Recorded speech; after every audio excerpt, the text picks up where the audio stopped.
some entry facilities, Cascade Crest Cafe and another between the polar bear habitat and the growlers for the comfort of guests. There's been a concern about heat and rain and lack of shelter. And so those are the first things that are going to be done. And I have to mention, last year we also had a new rhino, and they're not as cute as the Tulatue, but nonetheless, it's a great addition. Any rate, we will be also upgrading the zoo entry gate and the ADA exit gate, and there will be seating improvements around the gift shop and an additional shelter for guests. And construction will begin after zoo lights, which is like early 2026. The first major animal project is going to be the updating of the coastal shores, which some people have said has a certain fragrance that is a little overpowering on occasion.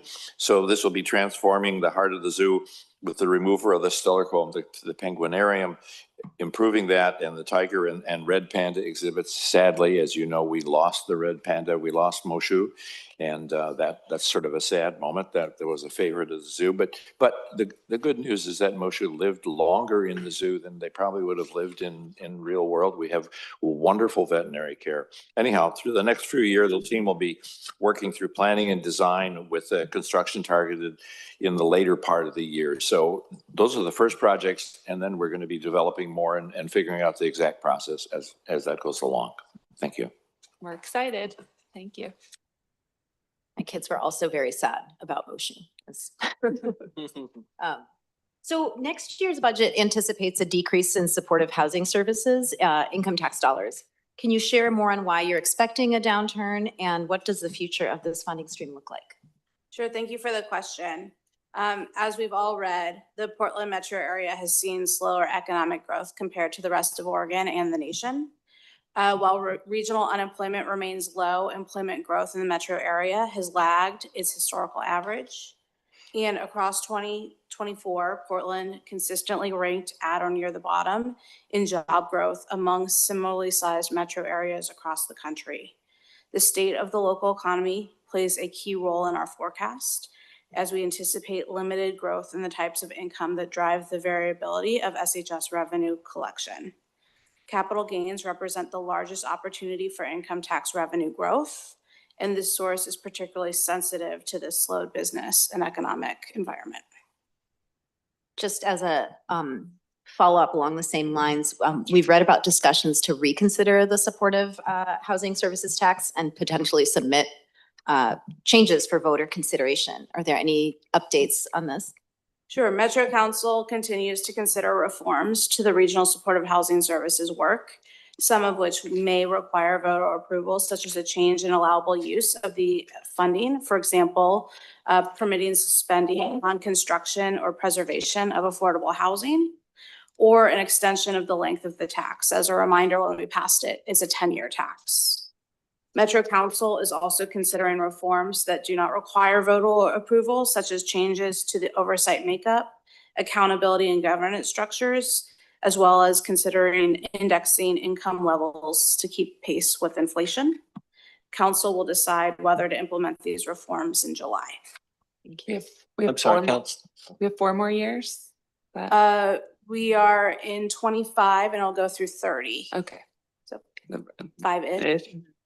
I'm sorry, I missed the first part of your response on the first change that you mentioned, considering that mentioning it was about the type of housing or construction. Yeah, so allowable uses right now are a long list of services. And we went to the voters and we said, look, every single person's path into homelessness is unique and every person's path out is also unique. So they're going to need all of the wraparound services tailored to them.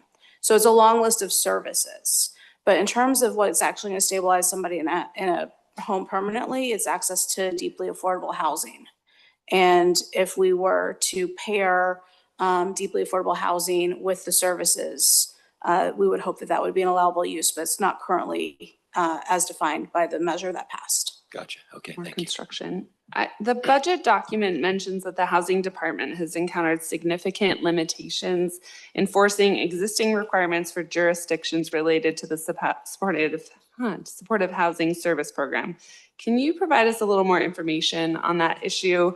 What can Metro do to address these challenges going forward to help ensure accountability to voters for these dollars? Did I ask, is that the next question or is that another? It's a follow-up. Can you ask it Follow-up. again? Yeah, Can I ask so- it again?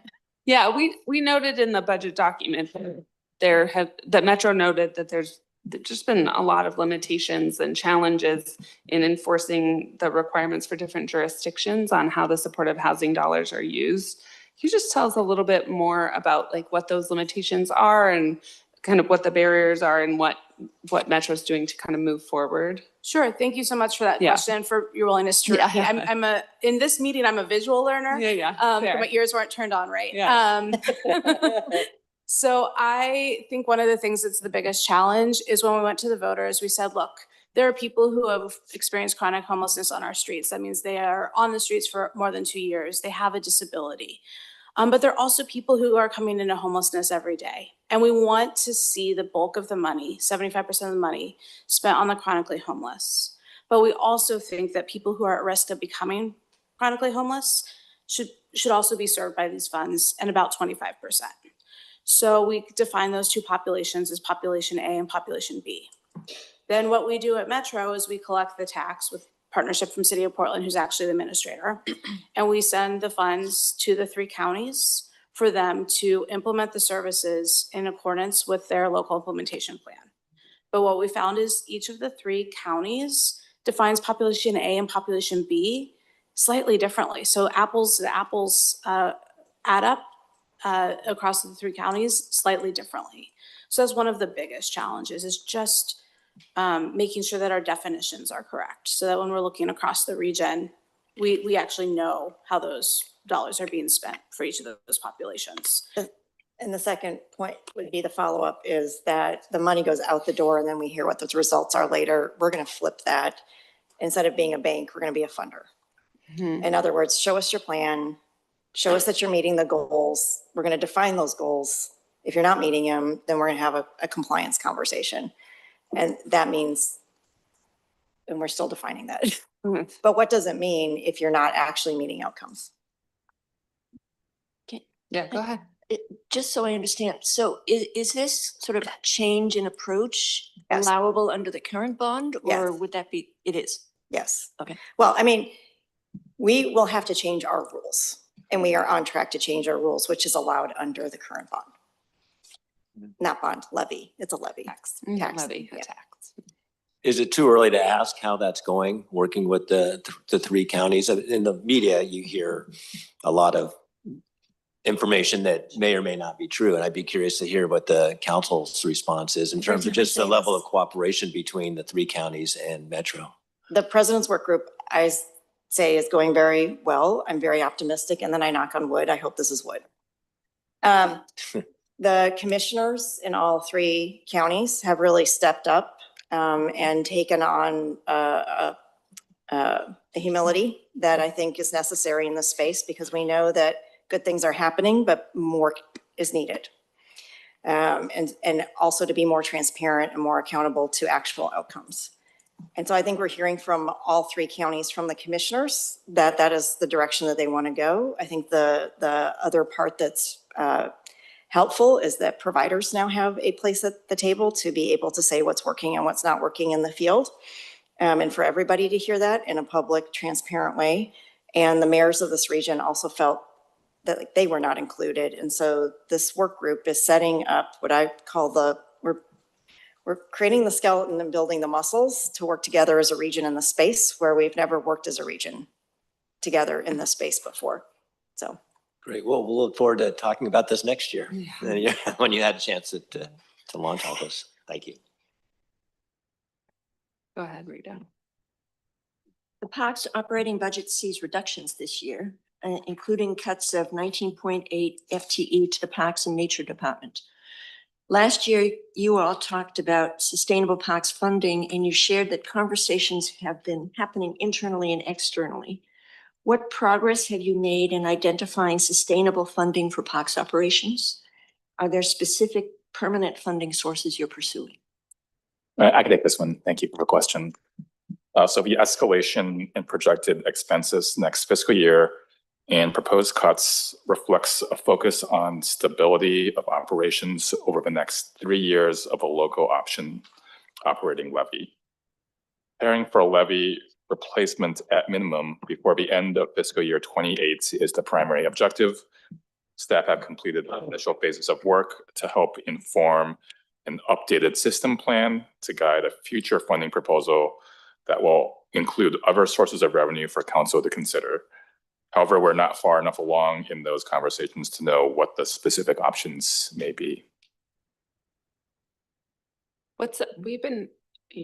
We have the nice overview, right? We talked to you all, we talked to the city, we talked to the county. I'm curious, we're seeing cuts in the park systems, certainly kind of across the board and there's talk of the city going maybe for a parks levy too. Are there any conversations happening between Metro and the city about overlap or how the work can support each other just as our region faces these big crises?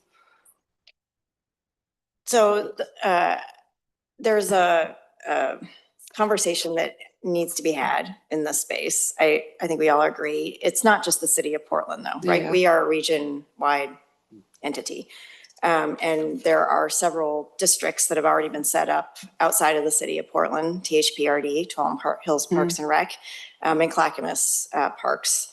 So if we were to move away from a continual levy conversation, it would be more towards a parks district, but then we would have overlapping parks districts, which is not allowed right now by state law. So there's a lot of work to do to get that conversation going and figure out how each part of the region would benefit from that conversation, and how we would have to coordinate and work together so that it's not overlapping and the multiple tax issues. So it's definitely a needed conversation, but it's going to be a long road to that conversation.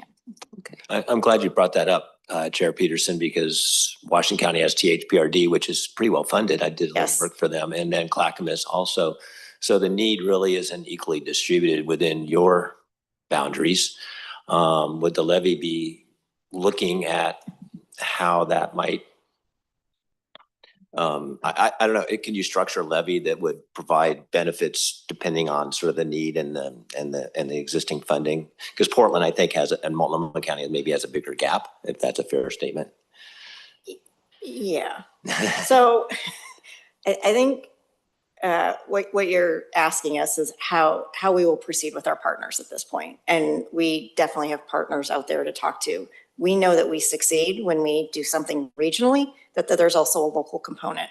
I don't think we know in this space on an operations and maintenance versus a bond, how that would play out in terms of local contribution from a regional tax. We noticed the budget also noted some new land acquisitions, and we know that's kind of a strategy of Metro's, a long-term strategy to acquire land and protect it. So with the budget constraints and the cuts that we're all facing, is there any shift in that strategy, how much land we acquire and our ability to maintain that with operating costs, or it's just going to be part of this levy conversation and what you need to operate? Yeah, I think you're referring to two, distinct funding measures. So the bond is specifically for property acquisition. So I think we'll maintain our promises to voters in that. And then as we scope out kind of the next levy, we'll take into that account kind of the growing portfolio. Mm-hmm. Yep. Thank you. In past years, we've discussed the challenges that Metro has had with all the venues. You also manage the Oregon Convention Center, the Expo Center, I would imagine the zoo. I think you have a operational responsibility with the headquarters hotel. I could be wrong about that. Recent forecasts are still showing that expenses are expected to outpace expected revenue. And this budget shows significant cuts at some of those venues. Can you describe what are some of the barriers that could be the barriers that you're experiencing that are preventing us from returning to pre-pandemic levels? And are we still seeing lower utilization of attendance of the venues that you do manage? Sorry. Councilor Gonzalez. Yeah, for sure. I'd love to answer this one. The answer is there's a few things happening. And across our venues, there are like some things that link kind of the nature of attendance and recovery of the economy. But at a really big picture, at a forest level, you know, our region and our central city has taken a major hit in terms of reputation for livability and safety. Whether we agree with it or not, it's something that we need to really wrestle with and reckon with. And a year ago, we had the opportunity to bring in a fellow with the Brookings Institute that like did this work on perceptions of safety. And for a city like Portland, actually, a lot of the tourism that we receive at our venues and kind of comes in to support the economy, overwhelming majority of that is people that live within the region, like 70%. And so there's a combination of, you know, pre-pandemic behaviors, you know, where we got really used to just watching Hulu, right, rather than going into town. I think it's something that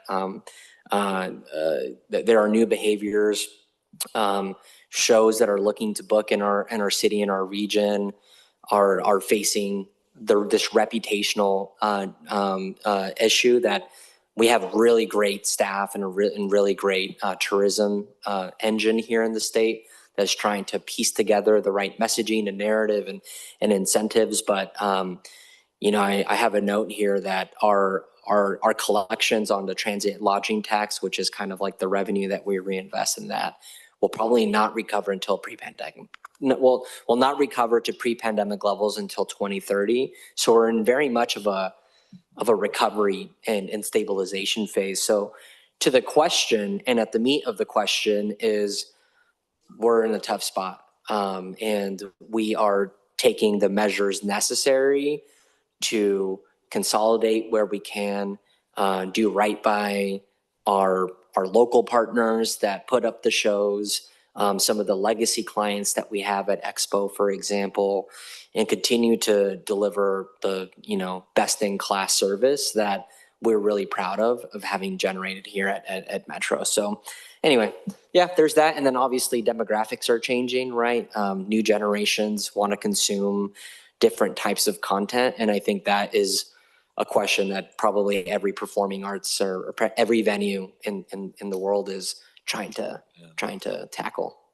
Yeah, and one of the tough spots you mentioned is really a follow-up. We have, I think, one of the strategies is you're looking at the staffing at the Expo Center, the Convention Center, management and line staff to sort of merge their operations somehow to find some efficiencies. Can you comment on how that's? I mean, yeah, the question answered right. That we are looking. I mean, we're not looking. We are consolidating sales teams, admin teams, especially across Expo and OCC, Oregon Convention Center. Sorry for the acronym. To see where we can find those opportunities for efficiency. And we're in a tough spot where we have to do less with less, and hope that some of the larger, you know, economic indicators, which I think Metro plays a role in different areas of like our livability, our reputation. You know, homelessness was a big aspect that we were just talking about, and how we help to weave in that civic pride into the region and help people want to come out to shows and things like that. So I think it's all those things, but bringing it back to your question, yes, we are absolutely stretching every single dollar, and I know our staff is working really hard on that. It may be too early to ask this, but is there some rethinking of the use of the Expo Center? Is there anything you can share right now with that? Yeah, the Expo Center, we a few years ago, maybe 2 or 3 years ago, we kicked off an Expo Futures project, in which we put out a request for interest or what was that? RFI, a request for information, for basically proposals to help envision what could be possible at this site if the council, if the people were interested in shifting the purpose. We had different ideas posed. There was like a film studio concept. There was like a recovery and reuse mall concept. There was a sports concept. And there were other ideas as well. There was one, like, I think, acquisition from a major like distribution facility to do, it's I-5, whatever. But from that process, we emerged with a sports concept, and that has evolved into two parallel tracks of work. One is a historical significance committee that is really working to honor the pretty traumatic history that our city has on that site with Vanport, with the internment of folks during World War II, and what role can that play in our region's future, and understanding that and telling that story, owning and then doing right by communities impacted. And then the other major component is looking at the feasibility to deploy some investments and creating more of a West Coast destination for sports tourism, whether it's like volleyball, basketball, I mean, you name it, right? I think there's a lot of opportunity there. So we have been doing that work. It's been supported by the council and some investments to evaluate that, bring stakeholders together. We've had a lot of conversations. And so I think what we're trying to figure out is, in this time of like economic struggle, how do we make big bets that are strategic, but also help position us for where we think the demand is in the future. So yeah, to answer your question, that is what has gone into that these last few years. And we also had a big workshop a few weeks ago that was evaluating a P3 model, which is public-private partnerships, to evaluate how, again, how can we do business differently? How can Metro show up and deliver an amenity to folks? Right. Thank you. Mm-hmm. You have $2 million in capital this year for the Expo Center. And it sounds like lots of conversation, lots of planning, but is there kind of an idea of what total project costs would be for that and what the timeline is around it? It depends, right? There's scenarios that you could get the platinum model that costs $500 million. It's unlikely that will be what we choose. I think we're going to have to find a way to deliver a project with the revenue mechanisms that we have. I don't, Marisa, can I lean on you? Yeah, please, absolutely. To give me So help here. there is a big vision that I think the site has potential for. Yeah. That requires a lot of investment. Even in a P3 model, you have to bring some money to the table. And we're in an environment where our economy is recovering, and we need to be able to bridge the gap between now and when we can raise significant funds.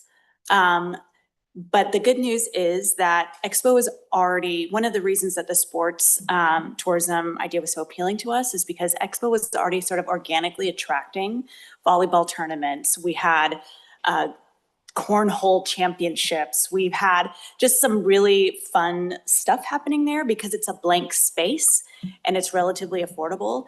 And we are in a facility desert for that kind of activity. Like the closest thing is Spokane. So there's a market opportunity, and the $2 million that's set aside in this upcoming, or proposed in this budget, is to assess and make some initial investments in equipment. Potentially volleyball, potentially basketball. Right now, there's like a youth basketball tournament that happens every year in Portland, and it's played all across the region. So parents are driving their kids to Vancouver, to Beaverton, to Gresham. And, we have opportunities to bring those things into like one space. So some small strategic investments to make sure we are prepared to receive clients like that. We're hoping we'll continue that natural organic growth that we've seen and help us bridge to this more transformational vision in the future. So sort of a proof of concept in the next few years. Yeah, and there is a work group that has done tours to some stuff on the west. There's like Rogex in Medford. There's the Spokane facility. And then I know folks went to the south, I think like Arkansas or anyway, there was like different sites where there's a lot of really, where was it? Oh, I can't remember. I don't know. I just know that there was a Portland delegation that has really been doing some deep work in partnership with Sport Oregon and many of the like sports drivers in the region to see like, we think this is a big bet worth making. And, you know, we got a WNBA team. We're talking about potential baseball. I mean, our soccer teams are doing well kind of thing, right? So I think there's an interesting thread to keep pulling there, and we're trying to do our due diligence and And I want to hop in. It sounded like the question was a little bit, what's the total cost of this vision? And there's so many different versions of the vision. Yeah. Will we have ice hockey and sheets of ice? Will we have one? Will we have two? Those are all factors that would go into that big number. But I think you're also asking about details about this 2 million, which I have a little bit more detail on. Well, if that's where you want to go. I think I'm okay. I think I have an Okay. idea that it's a lot into the planning and some infrastructure updates, investments. I mean, I think I think the public are excited about the investment, right? As we talk about Portland's reputation and creating a space and a viable, opportunities that would drive people here, right? If you build it, they will come, right? I had a question about there's a lot of talk about the Keller, right? The other day, I think they said they're going to start construction on a new site for the Keller Auditorium in June. Did I read that right in the news? There's two performing arts venues. There's the Live Nation on Water Avenue and then one at the Lloyd Center. I don't think those are part of the Keller. That Keller is I think a much more it's a quagmire of a discussion. Look, the news is the news, and so that's what we all hear, which is why I'm asking the question. Of course, right? Like I think they said we're going to start construction at the old Nordstrom building in June, and it'll be done by 2027. And it said that is wow. So building something that fast, the news is just running with it. I would just say, we obviously carry a contract with the city of Portland to maintain the P5, maintain and operate. That's been a very challenging, and we've talked about it in the past, position for us to be in. The city of Portland has not invested in those buildings for a very long time, which leaves a lot of cost on maintenance and operations because you're working around things that don't work. Yep. And raising rents, which has caused a lot of consternation, and then the proposal for Keller. So we're in constant conversation with the city of Portland about the future of those venues and what our role is. Yeah. I would also love to tap in Councilor Lewis, who's on Merck and has lived. It's him now. Oh, it's Councilor. Well, in the past has been my go-to arts venues person, but or Councilor Rosenthal, if there's anything you'd like to add. No, it's a complicated issue, and I think you've covered it. Yeah, I guess hopping in, when we look at the constellation of venues in our community, there are places that we are super well served, and there are places where there are holes. And obviously you've brought up the old Nordstrom, and that's trying to fill a very specific market for a very specific type of show. Yeah. But when we think about the public venues that we operate, everything from the Keller all the way down to the Brunish Theater, which is a black box, we are trying to serve the entire continuum, and we're trying to serve our community with everything from big touring shows like Broadway, which fills the Keller, to local artists who, for very modest amounts of money, can try out something new at the Brunish. Mm-hmm. So, we are part of P5, which is in partnership with City of Portland because they own the buildings. We've just gone through a very extensive work group to look at that arrangement because the agreement between Metro and City of Portland is dating back to the 90s. It's outdated. Frankly, it advantages the city, it disadvantages us. The two governments aren't in coordination right now because we expect those buildings to be well maintained. We're having to use operating revenue to do things like AC and roof repairs. That's not fair to us, is not fair to the performing arts community. So while the Keller is a big marquee question about what the future of the Keller is, it does need some work. Maybe PSU has an option as well for big performing theater. I think there's a more fundamental question about how does the City of Portland and Metro continue to provide access to the arts for all of our communities. Note that. Facts. Ask everywhere. Go ahead, Allison. I think we're ready for the next I one. have another. Sure. I have a curiosity question with the sports venues, with the idea of the being that the conversation around baseball coming to Portland is in the news a lot, is that primarily private investor dollars, or do you see a point where Metro may have a role in that as well? Metro role in that? I I'm mean, sorry, what was the question? Oh, it's Baseball. Baseball, just the talk about the baseball stadium and like and so I'm just curious if like that's something that Metro would also, just given like your role in other venues, would be. I would say that we have a majority of the council, let me be more specific, a majority of the council that's very interested in being a partner.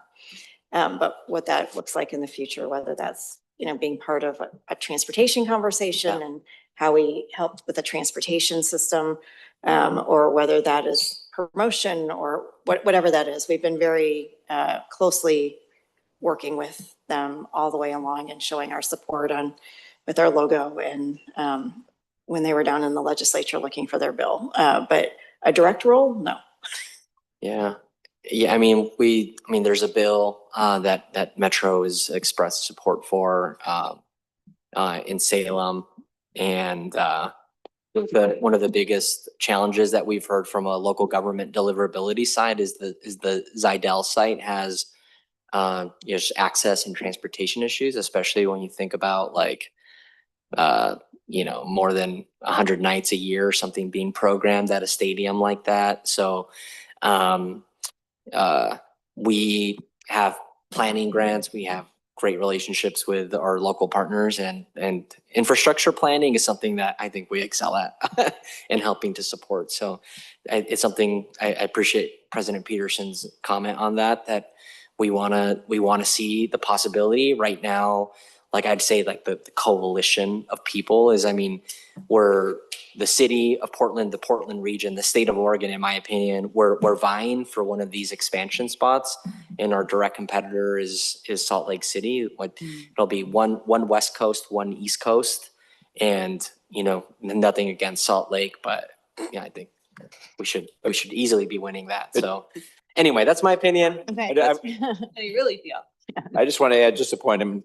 As per President Peterson, we recognize that and Major League Baseball would be a regional impact, and we're concerned about all regional impacts that make him. The first one that does come to mind is transportation, of course.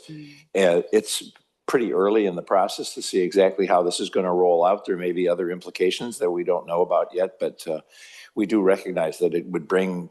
It might need to enhance some of our transportation and would also enhance some economic development activities. So it's a big issue. Thank you. So much potential. So much potential in our region. I'm going to switch gears a little bit. So again, in your role as a regional convener, what is Metro's role with the Interstate Bridge project? What have you done so far, and how do you plan to support this project going forward?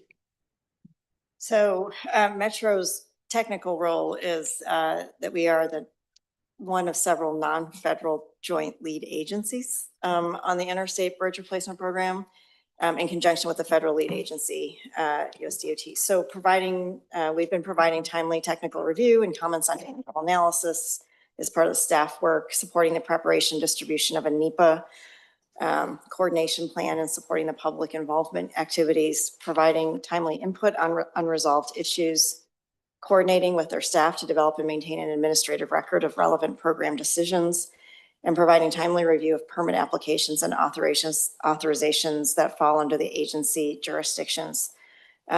We also do the modeling for the transportation modeling for almost everything in the region with a little bit of state input on that. And we are currently working with them to finalize the last grant application for basically the light rail portion. So the majority of the money is identified. It has not been necessarily appropriated. So while the last administration, the Biden administration had authorized, this money has not been, it's not flowing yet. But the program certainly is looking at how to make sure that they can start on time, because every moment of delay costs a lot of money on this project. And I would just say this council has, again, the majority of this council has been very supportive of moving that project forward. And I personally spend a lot of time with other elected officials from across the region to make sure that we are sharing information and are coordinated and are working to make sure that the political aspect of this is moving smoothly forward so that the staff can do their job. Go ahead, Todd. Sure. I just was going to put a quick plug in for the Rose Festival Parade, the Grand Floral Parade, which will be a week from Saturday on June 7th. That Tula 2 will be the represented Grand Marshal. My wife works for the Rose Festival, so I should put that plug in. So I'm sure you'll all be curbside or seatside to watch. I don't know how they're going to represent her, if it'll be a float or something, or maybe Metro's already, staff is involved, but that's really going to be fun to see. All that to be true. Yes. Yes. Anyway, so the current approved budget reduces overall positions in Metro by about 53 and some change. Our question is, how many of those positions were vacant, like the research center director? And of the filled positions, will you be able to transfer some of those employees to other funded positions within the organization? Yeah. So the budget does reflect a reduction of 53.15 full-time equivalent positions resulting from a combination of position eliminations and additions. In total, 71 FTE positions were reduced, 32 of which were vacant and 39 filled at the time of the decision. To support impacted employees, Metro appointed 4 individuals into other vacant roles with the potential for 2 more appointments still in progress. And additionally, 1 employee was demoted into a vacant position and 4 others are being bumped into different roles within the organization as part of the transition process. So if you were to net all those out, you're looking still at a reduction of about 40 positions? Is that? I hesitate to do that math in public because things are still shifting. We notified people in April, and we had also held a lot of positions vacant, knowing that the layoffs would be coming as we had natural attrition. So, that number is shifting, but I know that with at least our represented folks, I think all but 3 of the represented folks that we had to lay off have found other places.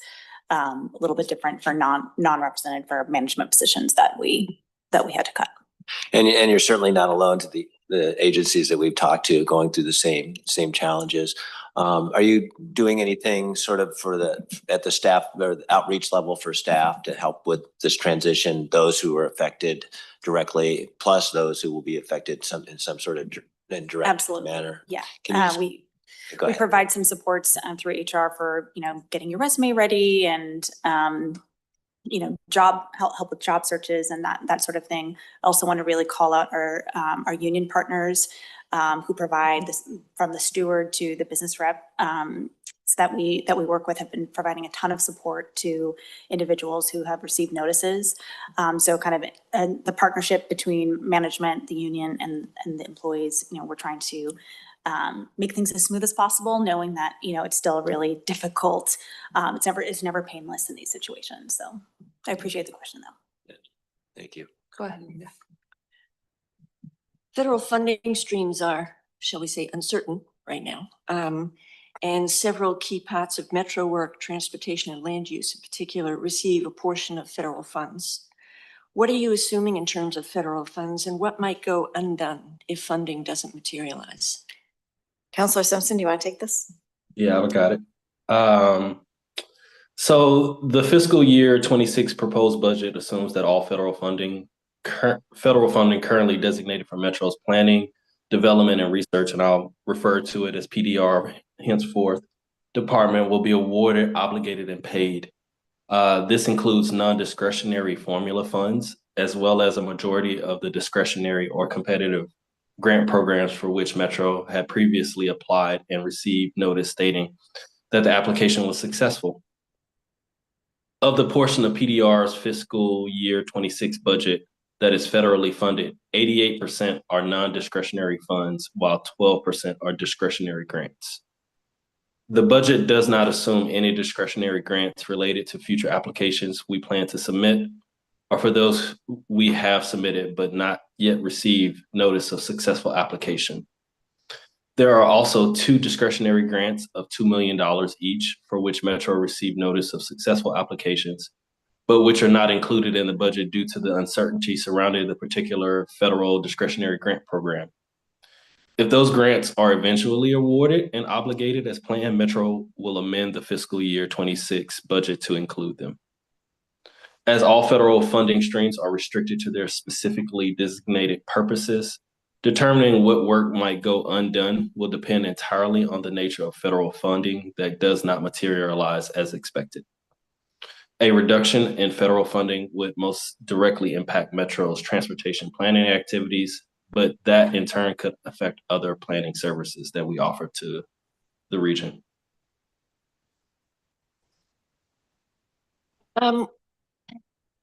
Since so much of your work is collaborative, with so many different partners in different areas, how do you build the budget? Even in the best of times, but right now where there's so much uncertainty, how do you make decisions about, in particular, budget cuts? You know, how do you do that? Turn I'm over gonna take to a crack at it. I'll take a crack at it and then I'll give it to Okay. Melissa. But it's department by department. Each department goes through, they assess and evaluate, analyze what they have, and they craft or create their budgets based on that. Marisa, help me at this point, because I don't know what the internals that happen be, Great. with the departments. So Absolutely on the right track there. So, you know, what we really want to do first is assess what capacity is the top priority. What do we need to continue to do? You know, so kind of starting with the things that have to do with compliance, like mandatory things, like we always have to prioritize those, and then we work our way out from there. It's tough because all the work that we do is important. So, you know, the cuts aren't easy. And in some cases, you know, there's just work that we have to stop doing. In other cases, you know, we can combine work or try to be more efficient, you know, look for those ways to restructure. But there's a process that each department goes through to do that assessment. Then there's conversations with me and my executive team, kind of looking at those cuts. We have conversations with counselors about, you know, what their priorities are. You know, our big goal this year was to maintain stability, knowing that, you know, as I think Todd, you mentioned, many of our partner jurisdictions are in the same boat. We see dark clouds coming, you know, in the economy. So how do we sort of hunker down and tighten up our operations at a level that we can sustain, and that we cut deep enough that we're not in the mode every year where we have to like slice a little bit more. That's really damaging to morale, to the organization. So we tried to really look at what we were doing, make some big moves. I think that the questions around venue consolidation of different things, that's a huge structural and cultural shift for us. But I think at the end of the day, it'll make a stronger, more efficient use of our existing capacity. And then in parks, there was also some restructuring as well. So it's kind of a combination, a little bit of this, a little bit of that, but kind of rooted in the goal of stability, continuing to provide our services at a level that the community demands, and you know, making sure that we're responding to council's needs with the proposed budget. So as each department is building its budget, are they in communication with counterparts in other jurisdictions, or are you primarily independent? Yeah. Well, it's independent decision making, but I think all our department directors have relationships across the region with our counterparts. I think our counselors also have relationships. I have relationships with you know, city and county managers across the region. You know, we provide some unique things. You know, in some cases, those decisions are within Metro, but you know, we do keep tabs on what's happening elsewhere. In Heidi's case at the zoo, you know, she's checking in with national and international colleagues to see how they're handling things. Did I answer your question? Yeah, go ahead.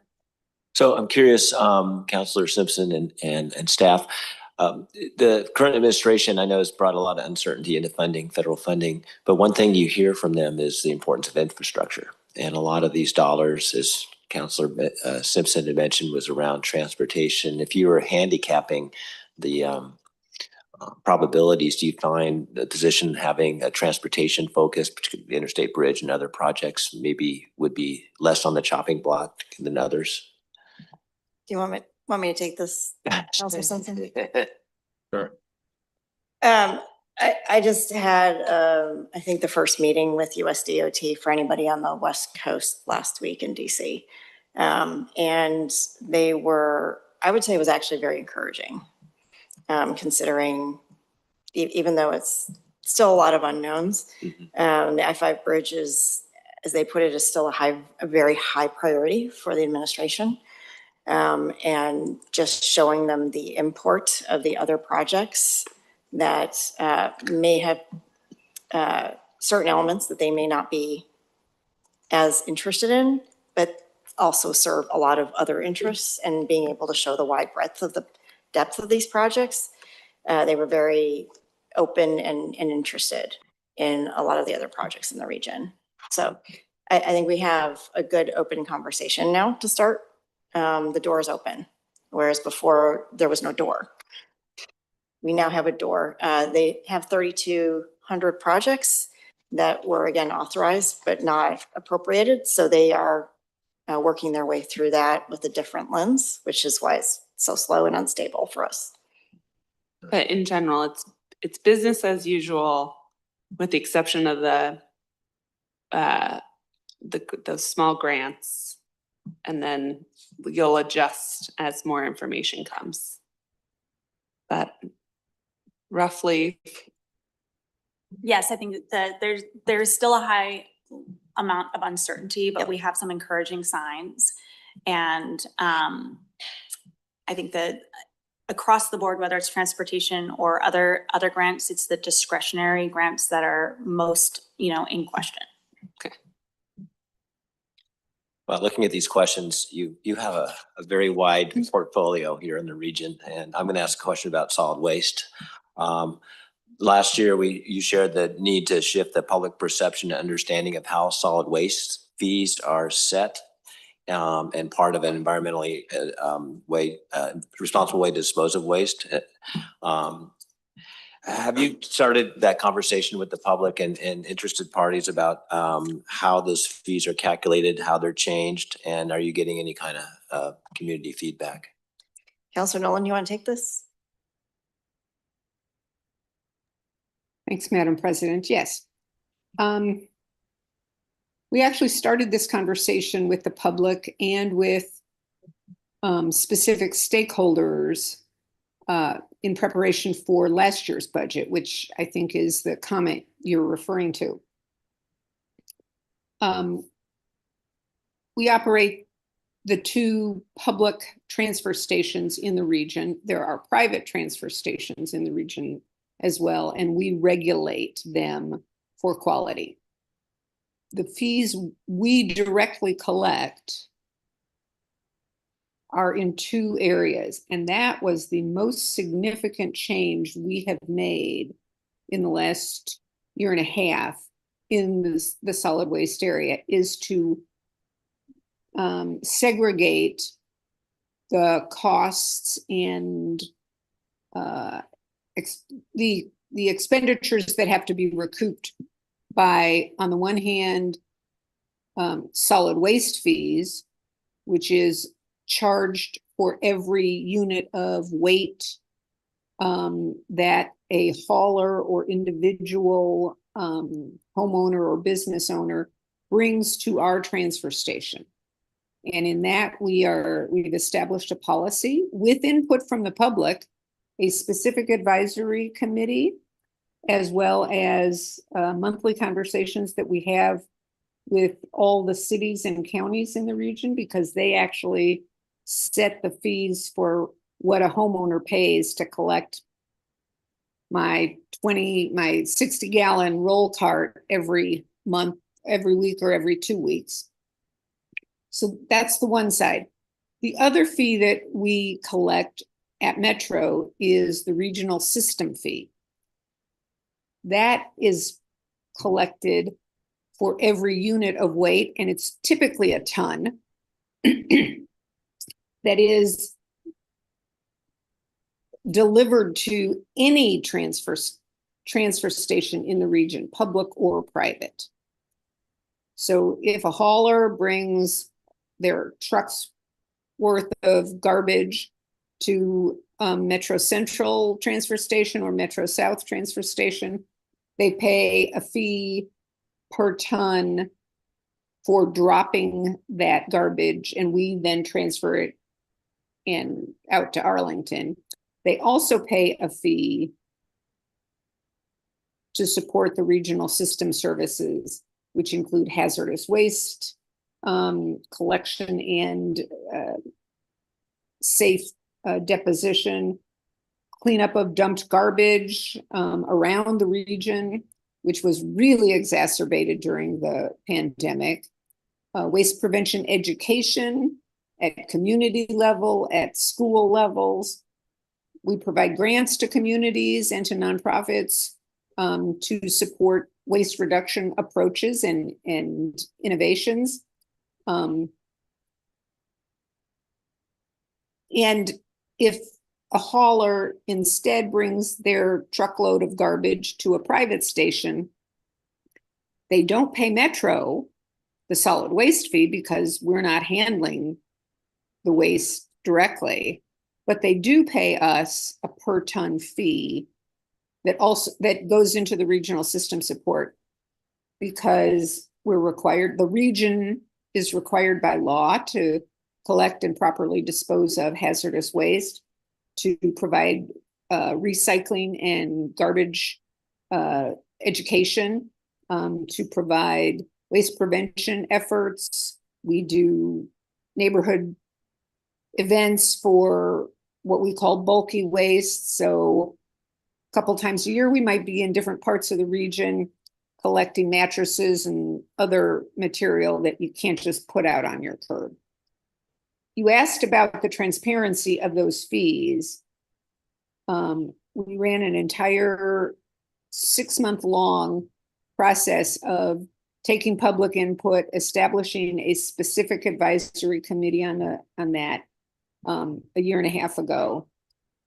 Out of that task force, they recommended and council approved.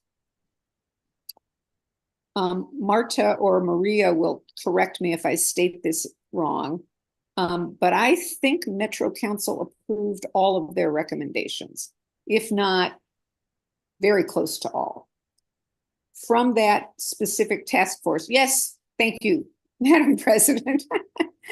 From that, we learned that we should expand our ongoing advisory group for the budget, expenses, the future facilities plan. And we kind of revived and expanded something that's called the Regional Waste Advisory Committee. We now have, in addition to cities represented, we have private owners and operators of private transfer stations. We have the hauling community, the hauling businesses. We have reuse businesses. And we have, well, DEQ sits on it as well. And we have representatives of consumers on that group. In the course of preparing and recommending fees for this 25-26 budget, we held 3 sessions with that Regional Waste Advisory Committee. We held public sessions with the cities in each of the 3 counties. And we held several, I can't remember the exact number, actual public hearings. So we've made a lot of progress on the transparency, on the public input, on making sure that the cross-section of stakeholders have a place to shape the way that we develop those fees. Well, thank you for that very thorough answer. And one of the big takeaways I have, besides the public and advisory role, which is extensive, is you've taken the fees, sort of broke them into two pieces as well. So it's not just one lump sum fee. You've got the operational fees, and then you've got the regional fee that pays for it sounds like Arlington, as well as all the educational efforts and environmental efforts that are being made through the, great. That was an important step. Yeah. Candidly, I think Metro had somewhat loose accounting, shall we say. And we listened to the industry, consumers, environmental, waste reduction advocates, and we did a major overhaul last year, and it has now really proven its value. Great. Thank you. You bet. Yeah. Last question now. So yeah, I have the last question. The Smith and Bybee Wetlands Fund is projected to exhaust its fund balance in fiscal year 2026-27 based on current resources. The fund provides for the development and management of and preservation of the wetlands as historical remnants of the Columbia River wetland system. It was known at the creation that the endowment funding would eventually be exhausted. What is the plan for Smith and Bybee Wetlands after fiscal year 27? Thanks. I'll finish that out too. Smith and Bybee Wetlands Natural Area will be managed and funded consistent with the rest of our portfolio of 20,000 acres. As a natural area with a visitor center and amenities, it's managed and supported by multiple teams with funding primarily through the operating fund, Parks and Nature operating fund. Like all our sites, resources will be allocated as needed and available to meet the ecological and visitor demands.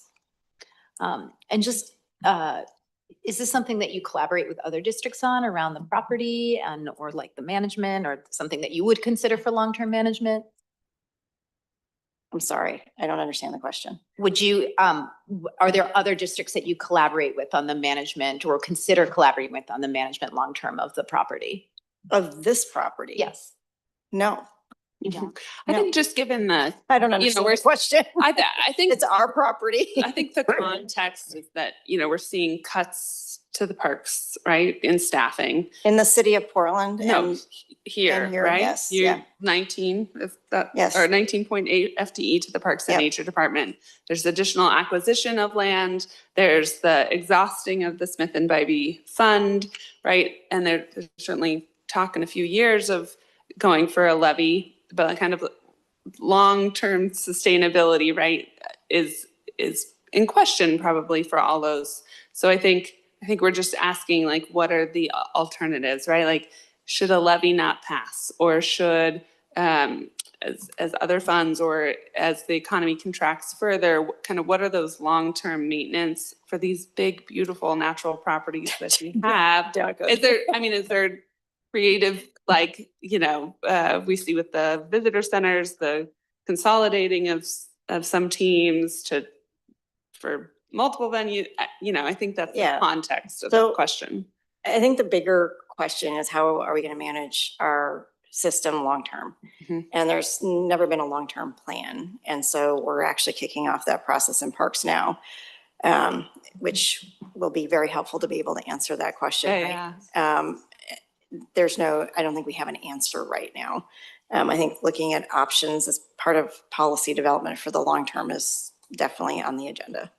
But I don't think that there's anybody out there who has the resources to take on any metro properties. What we've been asked to do is take on Portland properties and be a bigger partner with Portland for the very reason that you're bringing up, is that they're struggling, but that is not a role that we can take on ourselves, as you can see, because we are where we're at, which is not in the ability to take on other people's issues. Yeah, I think the question too becomes, is there an ability to kind of cooperatively manage more properties as opposed to all metro, all Portland? So if we had a big map, right? What you would see is the vast majority of that 20,000 acres is going to be outside the city of Portland. So trying to co-manage, obviously we have partnerships where we have land adjacent to each other, but again, long-term planning. It's a long-term plan. Yeah. So can I, this is my first year on the commission. And I'm looking at budgets of agencies I didn't know existed. Welcome to our world. And a number of them seem to have as a mandate kind of similar similar issues, similar lands. I mean, like urban flood in East Multnomah, soil and water. And I'm not even going to try to do the full title of the urban flood thing. And what has struck me is that there seems to be kind of an overlap of responsibilities, not necessarily in terms of tracts of land, but in sort of mandate. And I'm wondering if there's, given we're in an era of constrained resources, we're always in an era of constrained resources, but I suspect they're going to be more constrained in the foreseeable future. Is there a way for the different districts and agencies to join forces, collaborate, figure out the best way, who's responsible for what? I mean, I'm speaking out of ignorance here, so. Yeah, no, I think it's a good question. And as I stated before we even started the meeting, I'm always one to challenge the status quo, right? I don't think we need to stick to something that's not working.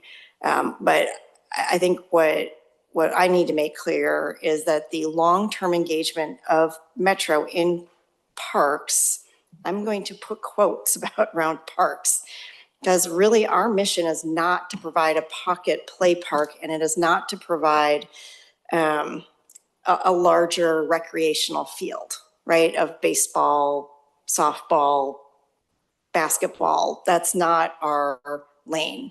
We try not to overlap. And our mission is conservation of land for habitat restoration, for clean air and clean water as we grow as a region. My shortcut is to bring the salmon back. That is not the role of the city park system necessarily. They want to be ecologically proactive, right? They want to put in a green street. They want to put in a green parking lot. They want to put in, but their mission is not to set aside land for habitat conservation and restore the Clackamas River, to restore the Tualatin River all the way up into far reaches of the Chehalem Mountain, right? That is not their mission. So in our lane, so that we do not overlap, was set up intentionally to not overlap. However, there is a lot of work that goes on between when we put out a bond measure. Like I said, we are very successful when we do a regional vision for a regional mission like habitat conservation and restoration, but we also include a local portion for local parks and the local park system. So we are already coordinating at that level. On operations and maintenance, I think that conversation is going to be a conversation for the future, like what is our role in the region as we move forward to figure out how we even manage our land for that specific mission that we have that no one else fills.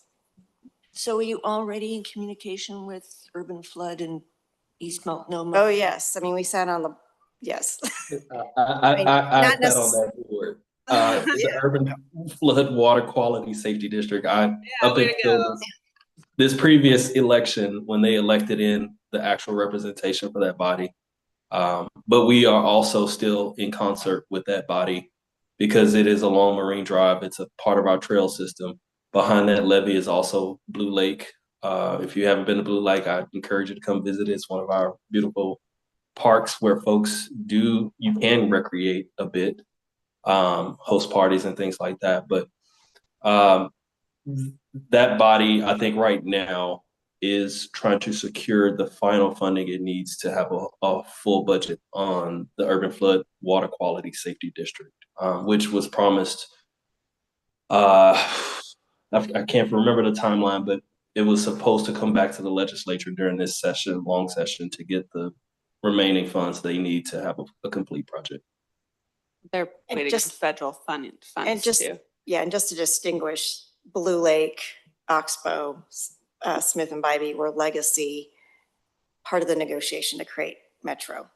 So when we defined our role as a park system, it was with the mission going forward as natural habitat restoration, not to continue with a blue lake. When or I another. think, yeah, the context too, we met with Urban Flood 2 weeks ago. We went and walked out and looked at the slough and talked about the salmon habitat and the Yep. restoration work trying to be done there. We talked to East Multnomah Soil and Water and Mount Hood Community College about the dam removal there to restore that Kelly Creek to the Sandy River salmon run and the work that they're doing. So we hear Yep. we hear the overlap, right? So, and I think Well, we're unique in that have touch points with all of these different agencies, which is something you have too, right? You are a regional convener. You do have kind of a broader vision.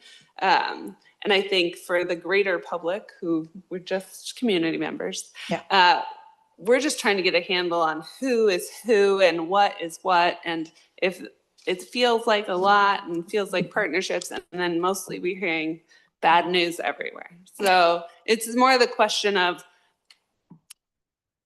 and not that there's necessarily an answer, right? But that the region is a shared space, and Metro is in a unique position to kind of see and have touch points throughout the region. And so are there ways that those touch points can continue to really help to rebuild and restore this region in all its places and leverage those partnerships and leverage those other agencies to support the work that you're doing and the work that we all want to see done? Sure.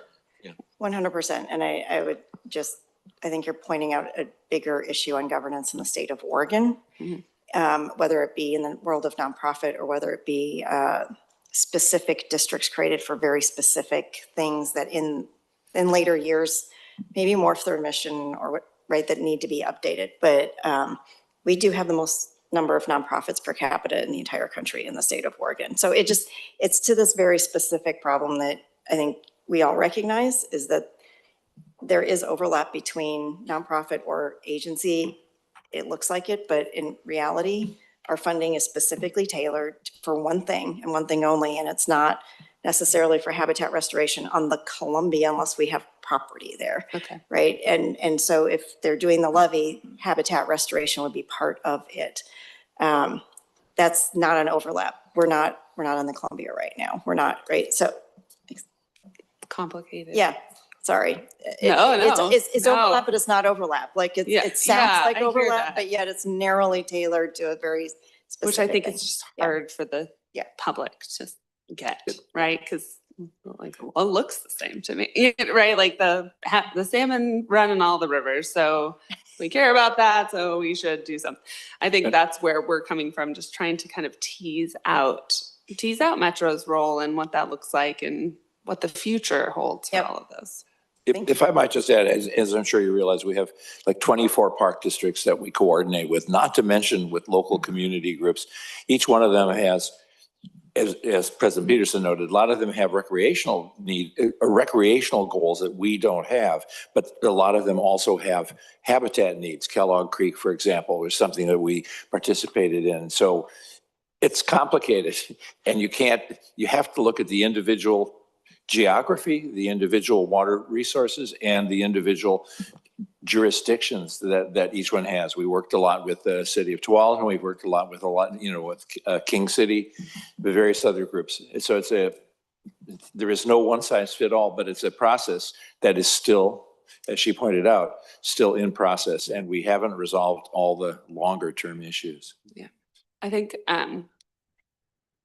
okay, I think that's a great way to close our discussion today. I just wanted to say thank you to all of you, especially for the breadth and the depth that you're responding to our questions with.